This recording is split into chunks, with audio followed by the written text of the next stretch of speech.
ती तारीख अजून फायनल नाही झाली, ते होईल आणि मग इथूनच त्याचा शंखनाद करायचा.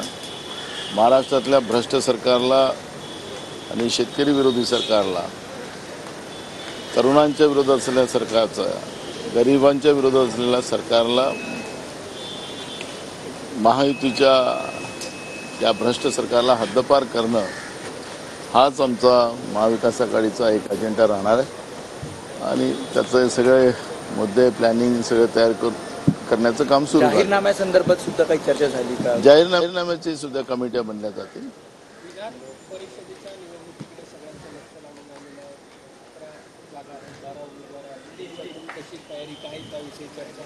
आमच्याजवळ एक बघा, आता जे सरकार आहे, सरकारचे जे 9 लोक उभे आहेत त्यांच्याजवळ तेवढी मतच नाही आहे, त्यामुळे त्यांचा प्रॉब्लेमच आहे.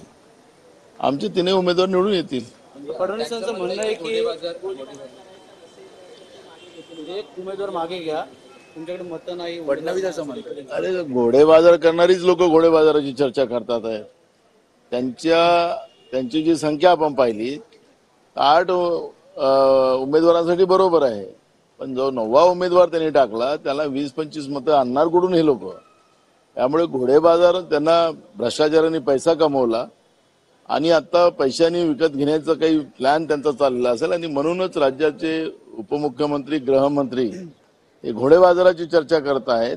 खरं तर त्यांनी विड्रॉल करायला पाहिजे होता, पण तेच घोडेबाजाराची चर्चा करतात. विधानसभेचं जागा वाटप लवकरात लवकर व्हावं त्या दृष्टिकोनातून काही ते पण होईल, त्याच्यावर चर्चा सुरू झाली नाही, अजून त्याच्यावरची चर्चा सुरू व्हायला. थँक्यू.